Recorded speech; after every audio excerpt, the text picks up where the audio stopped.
చూస్ country delight, live better. ఇప్పుడే country delight యాప్ని download చేసుకోండి. నమస్తే, వెల్కమ్ టు సుమన్ టీవీ.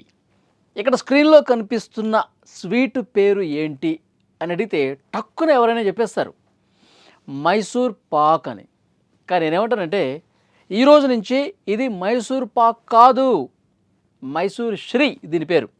అందరం కూడా ఈసారి నుంచి మనం పిలిచేది మైసూర్ శ్రీ అని పిలవాలి. ఎందుకంటే మైసూర్ పాక్ అంటే పాకిస్తాన్ కదా. పాకిస్తాన్ అన్న ఒక థాట్ వస్తుంది మైసూర్ పాక్ అనగానే. పాకిస్తాన్కి మన భారతదేశ ప్రజలు పాకిస్తాన్ పేరు వింటే అంటే ఒళ్ళంతా కంపనం వచ్చేస్తుంది. ఆ పాకిస్తాన్ అన్న పేరు వినిపిస్తే చాలు ఎక్కడ లేని కోపం వచ్చేస్తుంది. ఎందుకంటే చాలా దారుణం చేసింది కదా పాకిస్తాన్. పెహల్గాం దాడి, 26 మంది అమాయకుల్ని పొట్టన పెట్టుకుని అంత దారుణంగా ఉగ్రవాదుల్ని పెంచి పోషించి మన దేశం మీద దాడులు చేపిస్తుంది కదా పాకిస్తాన్.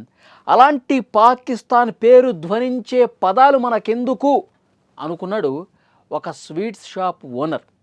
రాజస్థాన్ రాష్ట్రం జైపూర్లో త్యోహార్ స్వీట్స్ అని ఒక ఫేమస్ స్వీట్ షాప్ ఉందండి. ఆ యజమానికి వచ్చినటువంటి ఆలోచన ఏంటంటే, షాపులో మైసూర్ పాక్ ఇవ్వండి 1/2 కిలో. మైసూర్ పాక్ చివరిన పాక్ ఉంది కదా, ఆ పాక్ అన్న పదంతో 4-5 రకాల స్వీట్స్ ఉన్నాయి. ఆమ్ పాక్, మోతీ పాక్, గోండ్ పాక్, ఇట్లా స్వీట్ల పేర్లోనే ఉన్నాయి. అందరూ వచ్చి ఆమ్ పాక్ ఒక 1/2 కిలో, మైసూర్ పాక్ ఒక 1/2 కిలో. ఈ పాక్ ఈ పేరు విని చిర్రెత్తుకు వస్తుంది ఆయనకి.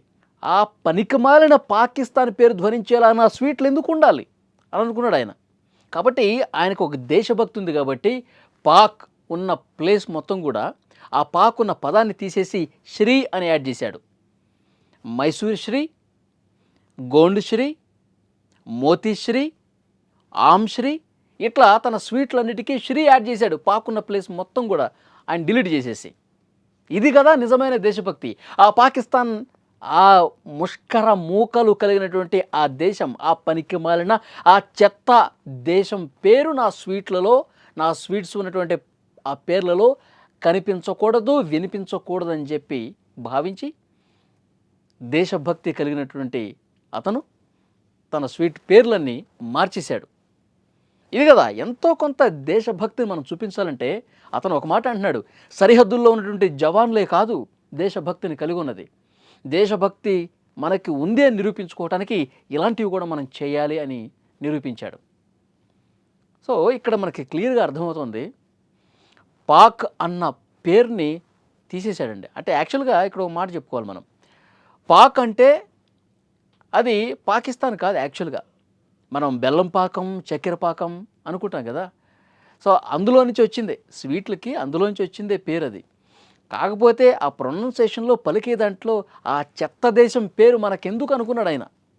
కాబట్టి ఆ పాక్ని తీసేసి శ్రీ అంటే మనకు తెలుసు శుభానికి సూచకం అది శ్రీ. సో కాబట్టి ఆ స్వీట్లన్నిటికీ కూడా లాస్ట్లో శ్రీ యాడ్ చేశాడనమాట. సో మనం కూడా రేపొద్దున ఏ స్వీట్ షాప్కి వెళ్ళినా మైసూర్ శ్రీ ఒక 1/2 కిలో ఇవ్వండి అనాలి. ఆ పాక్ని మనం తీసేద్దాం. మనం ఆ వేస్ట్ పాక్ మనం పలకొద్దు.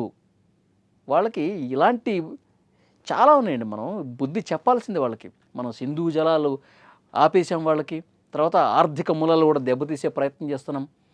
వాళ్ళ పేర్లు ఇక మనం ప్రొనౌన్స్ చేయొద్దు. వాళ్ళకి సరిగ్గా బుద్ధి చెప్పాలంటే ఇలాంటివన్నీ చేసుకుంటూ పోవాలి. ఎవరి స్థాయిలో వాళ్ళు చేసుకుంటూ పోవాలి. నిజంగా ఈ వార్త విన్న తర్వాత నిజంగా ఆ త్యోహార్ స్వీట్స్ యజమాని ఎవరైతే ఉన్నారో వాళ్ళకి, ఆయనకి నిజంగా హ్యాట్స్ ఆఫ్ చెప్పాలి. ఫ్రెండ్స్, ఆయన తీసుకున్న నిర్ణయం, ఆయన స్వీట్ షాపులో ఉన్న స్వీట్లకు పేర్లు మార్చడాన్ని మీరు ఏ విధంగా చూస్తున్నారు? కామెంట్ రూపంలో తెలియజేయండి. Thank you very much.